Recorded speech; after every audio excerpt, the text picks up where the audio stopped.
My name is Annalise Hawthorne, and I am 24 years old. To the outside world, my life probably looked like a fairy tale. My father is Senator Alastair Hawthorne, a man whose name carries weight in the marbled halls of power, and our home is a sprawling estate that has been in the family for generations. But for most of my life, I felt more like a ghost haunting its pristine corridors than a daughter living in it. The story I'm about to tell isn't about politics or wealth. It's about how the very people my family considered invisible, the ones they dismissed as background noise, became the only ones who could save us from ruin. It's about a moment when a whispered warning in a warm kitchen proved more powerful than all the high-tech security and cynical expertise money could buy. I never expected that my quiet friendships, the very thing I was constantly criticized for, would end up unmasking a traitor and forcing my family to see the truth. Before I dive into how a blackmail plot nearly destroyed my father's career and how I found myself at the center of it all, I want to connect with all of you. Let me know where you're watching from in the comments below. It is always amazing to see how far these stories travel. And if you have ever felt underestimated or overlooked by the people who were supposed to see you most clearly, go ahead and hit that like button. For all the new viewers, make sure you subscribe to join this incredible community of people who understand that strength often comes from the quietest places. Our family home, which my mother always referred to as the residence, was less a home and more a museum exhibit dedicated to the Hawthorne legacy. Every surface gleamed, every clock chimed in perfect synchrony, and every flower arrangement was a masterpiece of cold, sculptural beauty. It was a place designed for presentation, not for living. Dinners were formal affairs in the cavernous dining room, where the clinking of silver against porcelain was often the loudest sound. My father, Alastair, would preside over the head of the table, his mind clearly 1,000 miles away, wrestling with policy drafts and political maneuvering. He loved me, I suppose, in an abstract, paternal way, but his attention was a rare and precious commodity, usually reserved for matters of state. My mother, Cecilia, on the other hand, was the curator of our perfect lives. Her entire existence was a performance of effortless grace and social dominance. Her focus was on appearances, on maintaining the flawless facade of the Hawthorne name.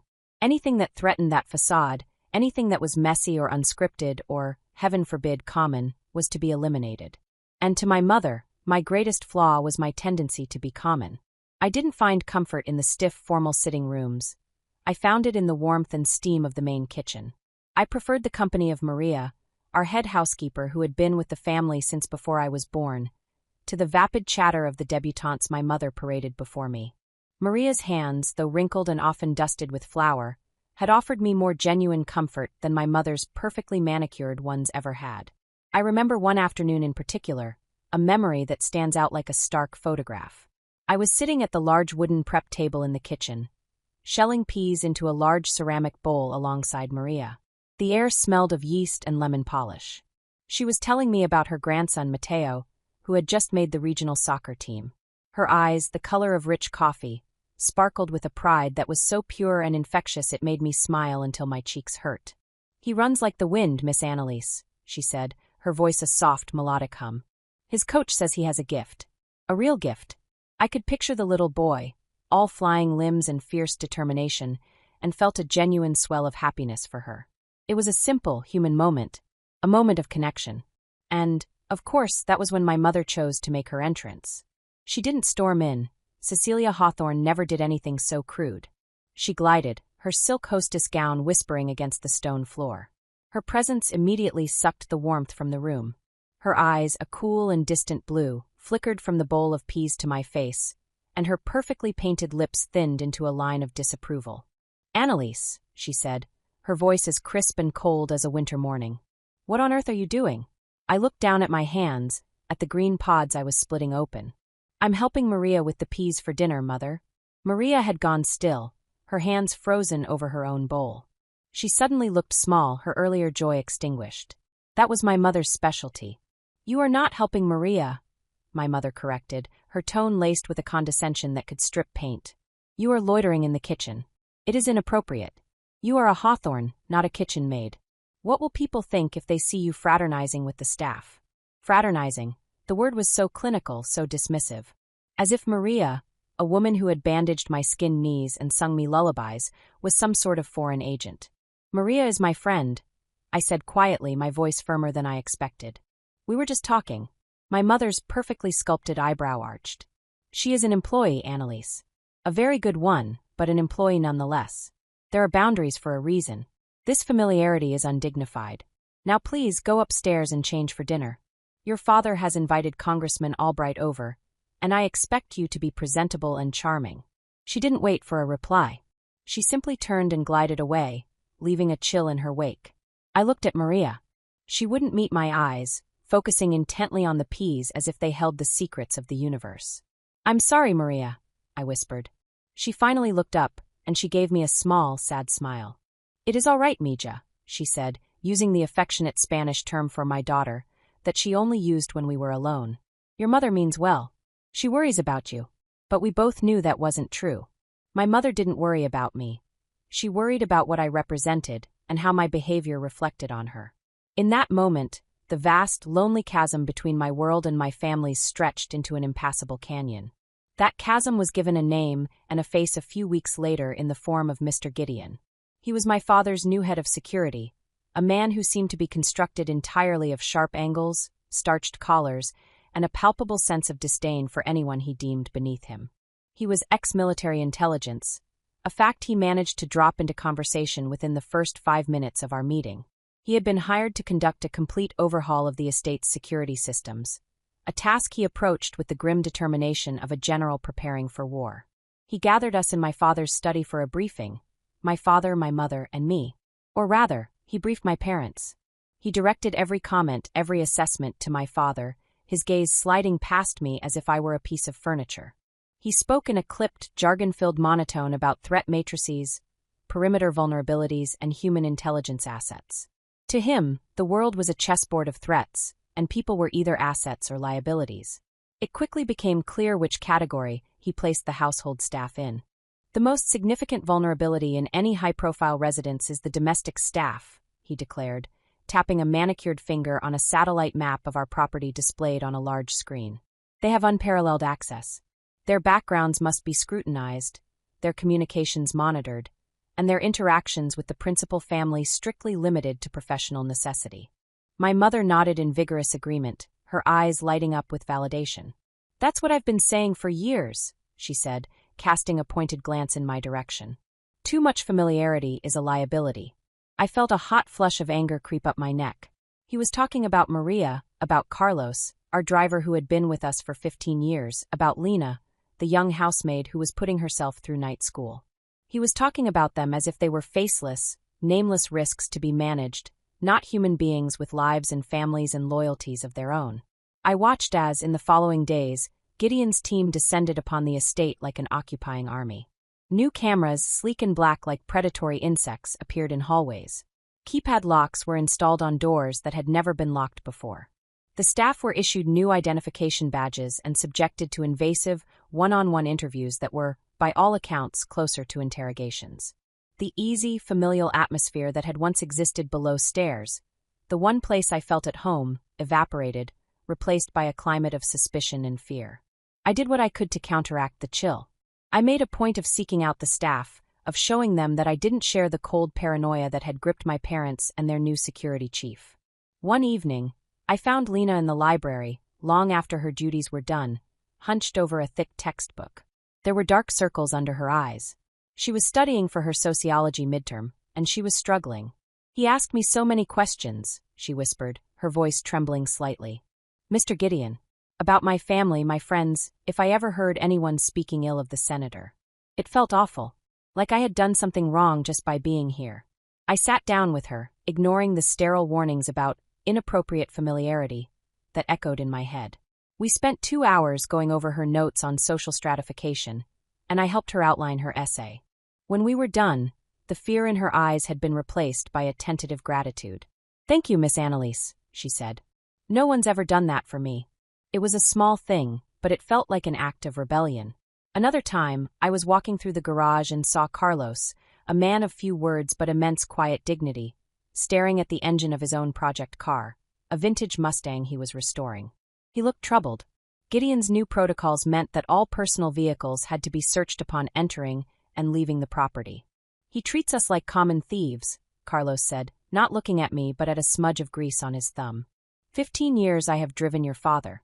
Through campaign trails, through storms, through victory speeches and quiet defeats. And now this. I didn't have any answers for him, no way to undo the insult. So I just stood with him for a while, and I asked him about the car. I asked him about the carburetor he was rebuilding, and he began to talk, his voice losing its tight, angry edge as he explained the intricate mechanics. He was a craftsman, a man who understood how things worked, and in that moment, he wasn't just a driver. He was a passionate expert sharing his knowledge. I was building my own network, not of spies and informants, but of friends. It was a network built on shared cups of tea, quiet conversations, and simple human decency. A network that Mr. Gideon, with all his cameras and background checks, could never hope to penetrate because he couldn't even see that it existed. The first tremor, the first sign that the carefully constructed world of the Hawthorns was about to fracture, came from Carlos. It wasn't a formal report or an urgent warning. It was just an offhand comment, a piece of strange gossip shared in confidence. He had been assigned to drive Julian Thorne, one of my father's brightest and most ambitious junior aides, to a late-night meeting across town. Julian was a man who practically vibrated with ambition. He was slick, handsome, and universally praised by my father for his sharp political instincts. He was also, in my opinion, condescending and entirely self-serving. Carlos, a master of being invisible in plain sight, had heard Julian on the phone. His voice had been low and tense, nothing like his usual confident swagger. He thought I was just a fixture, you know? Carlos told me a few days later as he polished the chrome on the senator's town car. Like the steering wheel. He was talking to someone, and he kept his voice down, but the car is quiet. I heard him say something about the old files and how they would be the perfect leverage. Carlos shrugged, his broad shoulders moving under his uniform jacket. Probably just politics. But it was the way he said it. Sneaky. Asterisk the old files. Leverage. Asterisk the words hung in the air, meaningless on their own but unsettling. It was a tiny crack in the facade, a single discordant note in a symphony of orchestrated perfection. I tucked the words away in the back of my mind, a small, cold stone of unease that I couldn't quite discard. I had no idea that stone was about to become the cornerstone of a plot that would threaten to bring our entire world crashing down. The official start of the crisis didn't come with a bang, but with the quiet ping of an incoming email. It arrived in my father's private inbox, a single, anonymous message that was enough to shatter the placid surface of our lives. I was in the morning room with my mother, trying to read, when my father stormed in from his study. His face, usually a mask of calm political authority, was ashen. His knuckles were white where he gripped his tablet. "Alistair? What is it?" "You look like you've seen a ghost," my mother said, her voice tight with alarm. Without a word, he handed the tablet to her. I watched as her own face drained of color, her hand flying to her throat in a gesture of pure, theatrical panic. She read the message aloud, her voice a reedy whisper. It was unsigned, untraceable, and terrifyingly direct. It made a vague but pointed reference to a zoning deal from early in my father's career, a deal involving a real estate developer named Marcus Thorne. Julian's estranged father, I realized with a jolt. The email hinted at undisclosed benefits and convenient oversights. It didn't provide proof, but it promised that proof existed. The final line was simple and chilling. Instructions to follow. Silence is your only option. The house, already cold, became glacial. A palpable sense of dread seeped into the very walls. My father, a man accustomed to being in control, was suddenly adrift in a sea of uncertainty. He was furious, pacing his study like a caged lion, making furious, hushed phone calls to his chief of staff and his lawyers. My mother, whose entire world was built on the foundation of public perception, reacted with a near-hysterical fear. "This will ruin us, Alistair. Everything we've built, everything. Our name will be dragged through the mud." Her concern wasn't for my father's well-being, but for the integrity of the Hawthorne brand. It was in this atmosphere of controlled chaos that Mr. Gideon thrived. He swept in, his face set in a grim, I-told-you-so expression. This was his element, a quantifiable threat, an enemy to be neutralized. "This is a classic blackmail scenario, Senator," he announced, taking command of the situation. "The perpetrator is likely someone with inside access. Someone who feels they've been wronged. Disgruntled staff are the primary suspects in 90% of these cases." His gaze swept over me as he said it, a flicker of something that looked like suspicion, or perhaps just confirmation of his own biases. My friendships were, in his mind, a direct security breach. The lockdown he initiated was immediate and absolute. Staff movements were further restricted. Personal phones were forbidden during work hours. And the interrogations began again, only this time they were laced with a new, sharper venom. Gideon was no longer just assessing risk. He was hunting for a traitor. He started with the senior staff, the ones with the most access.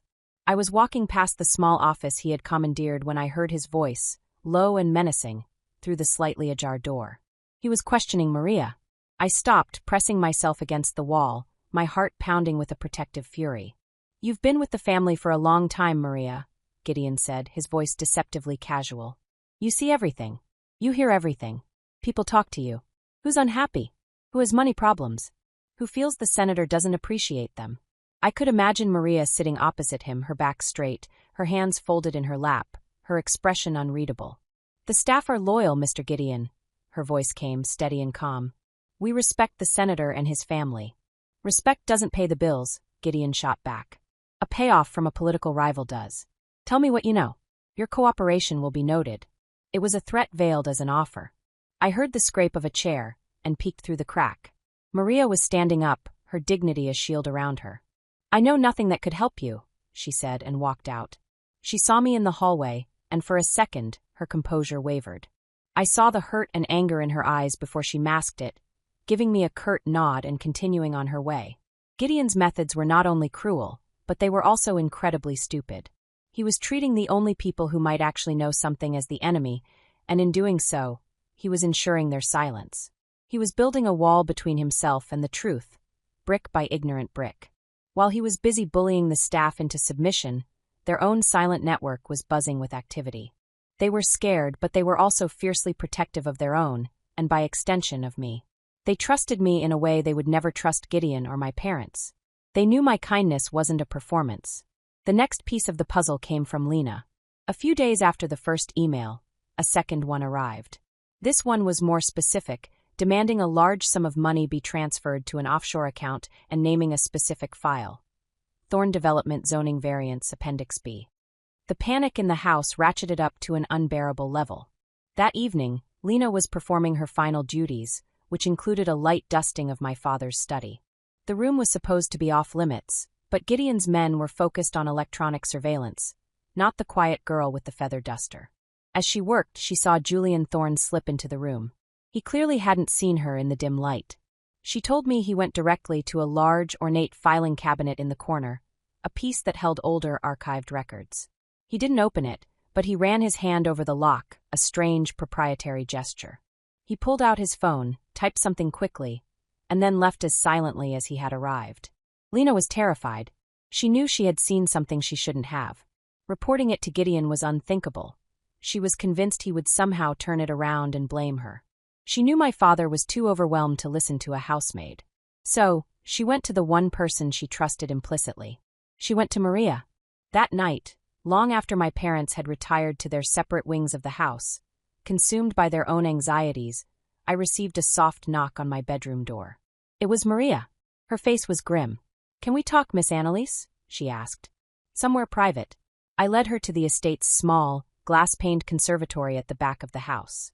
It was my sanctuary, filled with the earthy scent of orchids and damp soil. Under the soft glow of the moonlight filtering through the glass, Maria told me everything. She told me what Lena had seen, and then she connected it to the strange conversation Carlos had overheard in the car weeks ago. "The old files," Maria repeated, her voice low. Carlos heard him say it. And tonight, Lena saw him touching the old filing cabinet. "The one that holds the records from your father's first term." Suddenly, the disparate pieces slammed together in my mind with the force of a physical blow. Julian Thorne. His father was the developer in the zoning deal. Leverage.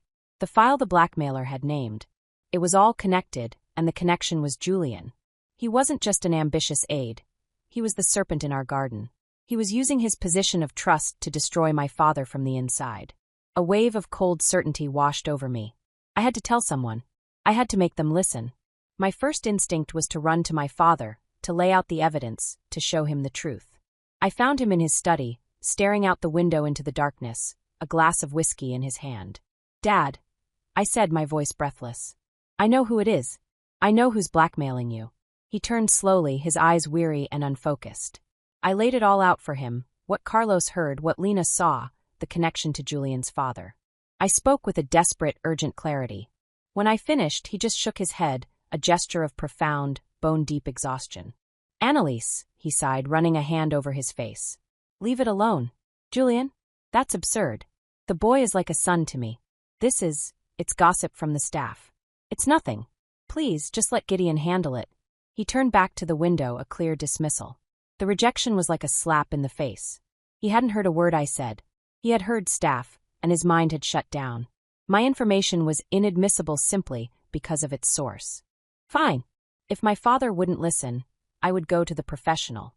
I found Mr. Gideon in his command center, staring at a bank of monitors displaying silent, black and white footage from around the estate. I repeated my story, my voice harder this time, colder. Gideon didn't even bother to look away from the screens.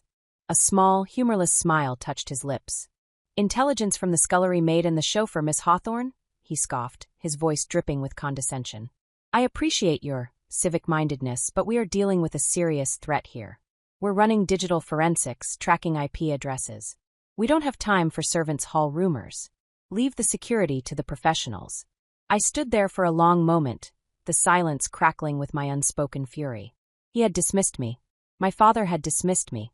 They were so blinded by their own arrogance and prejudice that they couldn't see the truth when it was standing right in front of them, gift-wrapped. In that moment, something inside me shifted. The hurt and the frustration curdled into a cold, hard resolve. If the so-called professionals wouldn't act, then I would. If they wouldn't listen to the whispers, I would have to find a way to make them scream. I turned and walked out of Gideon's office, not as a frightened daughter, but as a reluctant conspirator.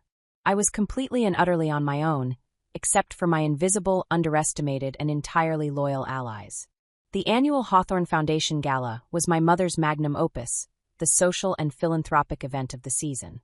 It was a night she planned for months, a meticulously choreographed ballet of power, wealth, and influence. And this year, it was going to be the stage for our own desperate gambit. The plan we hatched was simple in concept, but terrifyingly complex in execution. Maria, Carlos, and I had gathered in the potting shed behind the conservatory, the air thick with the smell of fertilizer and unspoken fear. We spoke in low voices, huddled together like true conspirators.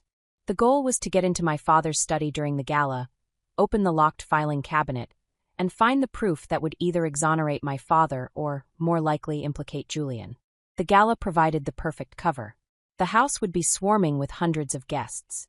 Gideon and his security team would be stretched thin, their primary focus on the perimeter and the high-profile attendees, not on the family's private wing, which would be locked down. Our plan depended on timing, trust, and a healthy dose of audacity. Carlos would create the diversion. Maria would provide the access.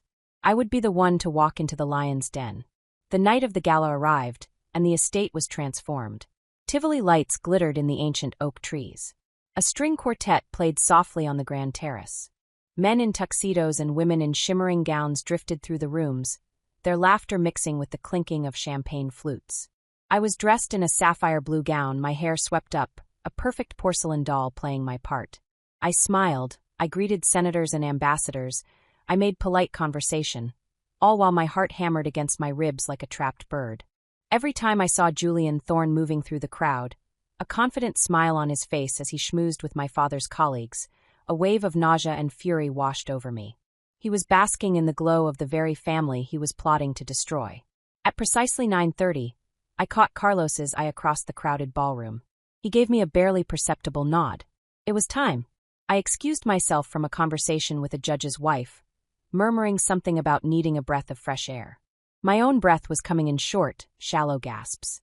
As I slipped away towards the family wing, I heard Carlos's voice, calm but urgent, in his earpiece, which I knew was connected to Gideon's central command. "Sir, this is Carlos at the south gate. We have a dark sedan parked on the service road, no plates. 2 individuals inside. They look out of place." It was a complete fabrication, but a plausible one. A potential security threat, minor but requiring immediate attention. Just as we'd predicted, Gideon's professional paranoia kicked in. "All teams hold positions," Gideon's clipped voice crackled back, audible even from a distance. "I'm on my way to the south gate myself. Team Bravo with me." It was perfect. He was taking himself and 2 of his men away from the main house, heading to the furthest point on the property. A wild goose chase that would buy me precious minutes. I met Maria at the locked door to the private hallway. Her face was pale, but her hand was steady as she inserted a master key into the lock. The click of the tumbling pins sounded like a cannon shot in the relative quiet. She pushed the door open for me. Lena was already there, pretending to straighten a portrait on the wall, her slim form a fragile-looking sentinel. "Go," Maria whispered, pressing a small, heavy object into my hand. "A key. From an old desk drawer. I think it might be the one. Hurry, Mija." I slipped into my father's study, pulling the heavy door shut behind me. The silence was absolute, a stark contrast to the party raging on the other side of the house. The only light came from the moon slanting through the tall windows, painting silver stripes across the Persian rug. The air smelled of old leather, books, and my father's faint, spicy cologne. My eyes went immediately to the target, the dark mahogany filing cabinet. I knelt before it, my silk dress pooling around me. The key Maria had given me slid into the lock, but it wouldn't turn. Panic, cold and sharp, pierced through me. It was the wrong key. My mind raced. Where would my father hide a key? He was a creature of habit, a man who loved history and tradition. I scanned the bookshelves that lined the walls, a lifetime of leather-bound volumes. And then I remembered something he'd said years ago, a joke he'd made about hiding things in plain sight. I ran my fingers along a row of books on military history, his favorite subject. My hand closed on one, a thick biography of General Grant. It felt lighter than it should. I pulled it from the shelf. The back half was hollowed out, and nestled inside on a bed of faded velvet was a small, ornate brass key. My hands were trembling so badly I could barely fit it into the lock. This time, with a grating squeal of metal, it turned. I pulled open the heavy drawer. It was filled with old manila folders, their labels written in my father's familiar, sharp handwriting. My eyes scanned the tabs until I found it. Thorn Development Zoning Variants. I lifted it out with reverent care. Inside were the old documents, just as the blackmailer had described. Legal papers, blueprints, council meeting minutes. But tucked at the very back, incongruously modern, was a single sheet of paper. It was a recent printout of an encrypted email exchange. The names on the headers made my blood run cold. One was a throwaway anonymous address. The other belonged to the campaign manager of my father's most bitter political rival. The text was a discussion of timing, of maximizing political damage, of releasing the Appendix B documents to a friendly journalist the week before a key vote.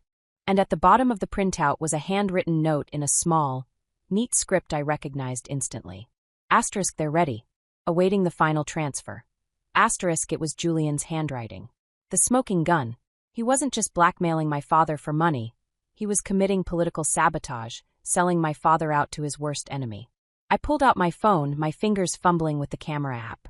I had to document this. As the flash illuminated the damning page, a soft click came from the doorway behind me. I froze, my heart seizing in my chest. I slowly turned. Leaning against the doorframe, a champagne flute held loosely in his hand, was Julian Thorne. The charming smile he wore at the party was gone, replaced by something cold and reptilian. "Looking for something, Annalise?" he asked, his voice a low purr. "It's amazing what you can find in old cupboards. So much history." He took a step into the room, his eyes flicking from the open file in my hands to my phone. "I must admit, I'm surprised. I never took you for the type. I always thought you were just decorative." The insult was meant to throw me off, to make me small. But all I felt was a surge of icy rage. "You passed me in the hall," I said, my voice surprisingly steady. "You must have wondered why I was coming this way." "A lucky guess," he said, taking another step. "Give me the phone, Annalise. And the file. Don't make this more unpleasant than it needs to be." He was moving towards me now, his intentions clear. He was going to take the evidence, and no one would ever believe the rambling, hysterical story of the senator's sheltered daughter. But just as he lunged for me, the study door swung open again, crashing against the wall. Standing there, his face a thundercloud of disbelief and fury, was my father. And behind him, looking utterly flummoxed and incandescent with rage at having been duped, was Mr. Gideon. The blood drained from Julian's face. He froze, his hand outstretched, caught in the act. The sudden silence was deafening. My father's eyes went from Julian's shocked face, to the open file in my hands, to my phone, still displaying the picture of the email. I found my voice, and it didn't tremble. I looked directly at my father. "He was trying to frame you, Dad," I said, the words clear and sharp in the silent room. And he was using your own files, your own trust, to do it. It was Lena. It had to be. She must have seen Julian follow me, and instead of hiding, she had run, not to security, but directly to my father, pulling him from the party with a desperate, whispered urgency. The invisible girl had saved us all. The moments that followed were a blur of quiet, efficient action. Julian didn't protest, didn't fight. The fight had gone out of him the second my father appeared in the doorway. He was escorted out a back entrance by a grim-faced Gideon, his political career and his freedom evaporating into the cool night air. The party continued on the other side of the house, the guests blissfully unaware of the drama that had just unfolded in the heart of the estate. But inside the study, a new world had been born. The air was thick with unspoken words, with years of misunderstanding and dismissal. My father slumped into his leather desk chair, looking older than I had ever seen him. He stared at the evidence on my phone, then at me, and in his eyes I saw a look I had never seen before, a dawning, shocked respect. He was seeing me, truly seeing me for the first time, not as his fragile, gentle daughter, but as the person who had just navigated a minefield he didn't even know he was standing in. Mr. Gideon stood by the door, his face a mask of mortification. His entire professional philosophy, his belief in technology and intimidation over human intelligence, had been publicly and spectacularly dismantled by a 24-year-old girl and her network of domestics. He cleared his throat, attempting to salvage a shred of his authority. "We will conduct a full forensic analysis, Senator. We'll trace." My father cut him off, not with a word, but with a simple, weary wave of his hand. The gesture was more dismissive than any rebuke. He turned his attention back to me. "You knew," he said, his voice raspy. "You tried to tell me, and I didn't listen." "No," I replied, my voice soft but firm. "You didn't." "I'm sorry, Annalise," he said. The words were simple, unadorned, but they landed with the force of a tectonic shift, rearranging the landscape of our entire relationship. It wasn't just an apology for his dismissal of my warning. It was an apology for years of not seeing, of not understanding. Later that night, long after the last car had pulled away and the house had settled into a weary silence, I found myself where I always felt most at ease, in the kitchen. The lights were dimmed, and Maria was making a pot of chamomile tea. Carlos and Lena were there, sitting at the big wooden table. They all looked up as I entered, their expressions a mixture of relief and concern. I sat down, and Maria placed a warm mug in my hands. No one spoke for a few moments. There was no need. We were bound by the shared secret, the shared victory. The kitchen door swung open, and we all stiffened. My father stood there, still in his tuxedo, looking out of place in the warm, lived-in space. He didn't look at me. Instead, his gaze moved from Maria, to Carlos, to Lena. "Thank you," he said, his voice quiet, but carrying the full weight of his sincerity. "All of you. My family. I owe you a debt of gratitude." He paused, then his eyes finally met mine. There was a new light in them, a respect that was so foreign and so welcome it almost brought tears to my eyes. The invisible wall that had separated the upstairs from the downstairs, the Hawthorns from their staff, didn't crumble, but for the first time, a door had been opened in it. My mother's reaction, when she was finally told the full story the next day, was far more complicated. She was, of course, immensely relieved that a public scandal had been averted. But she was also deeply unsettled by the mechanics of our salvation. She couldn't wrap her mind around it. "I just don't understand," she said to me, her brow furrowed in genuine confusion as we sat in the morning room. "Why did you have to involve them? Surely Mr. Gideon could have handled it if you'd just given him the proper information." She simply could not compute a reality where the people who served her dinner and drove her car possessed more valuable intelligence and loyalty than the highly paid expert she trusted. To her, we hadn't won because of our humanity. We had simply gotten lucky despite our inappropriate methods. It was a clear sign that while my father was capable of growth, my mother would likely remain a permanent resident of the cold, polished world she had so carefully constructed. Some walls are just too thick to ever be broken down. The weeks and months that followed the gala were a period of profound change. The most immediate and satisfying change was the departure of Mr. Gideon. He was dismissed quietly, his contract terminated for, as my father put it, a failure to utilize all available assets. His replacement was a woman I helped interview, a former Secret Service agent named Sarah who had a firm handshake and eyes that saw everything. One of the first things she did was schedule individual, informal meetings with every single member of the household staff, not to interrogate them, but to get to know them. She understood what Gideon never could, that true security isn't about building higher walls, but about knowing who is already inside them. My own role in the family underwent a seismic shift. I was no longer the ghost in the machine. My father began to actively seek my opinion, first on small household matters, then on the philanthropic work of the Hawthorne Foundation. He had seen a side of me he never knew existed, organized, determined, and possessing an intuitive understanding of people that he, in his political bubble, had lost. I took on an official role at the foundation, channeling my energy into community outreach programs. It was work that felt meaningful, work that utilized my strengths rather than trying to hide them. My relationship with my father settled into a new, comfortable rhythm built on mutual respect. He learned to appreciate the strength in my quiet empathy, and I learned to see the man behind the politician. My mother remained a more distant figure. She couldn't deny the positive results of my newfound purpose. The good press for the foundation, my father's improved mood, but she still held my methods at arm's length.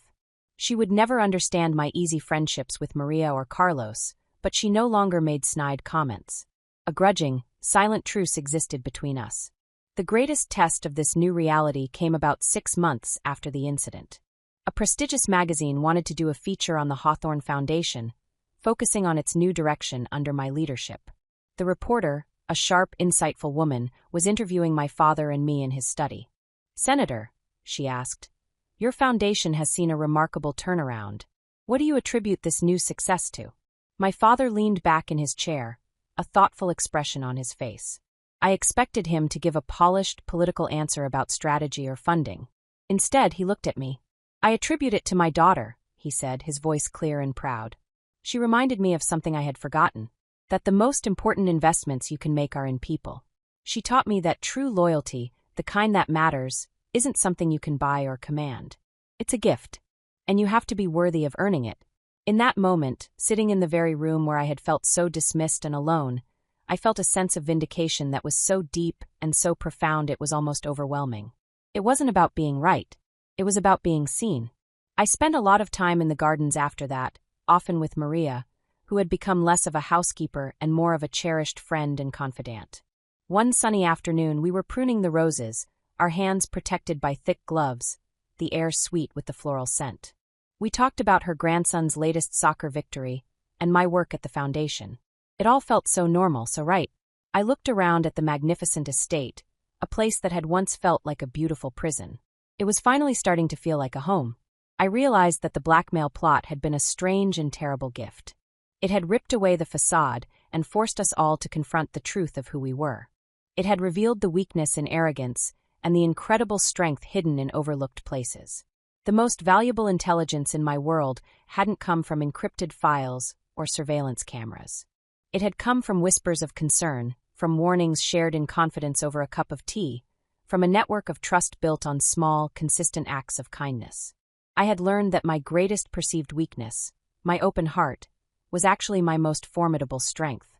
My story is a testament to the fact that your worth is not determined by the people who refuse to see it. It's something you define for yourself, through your actions and your integrity.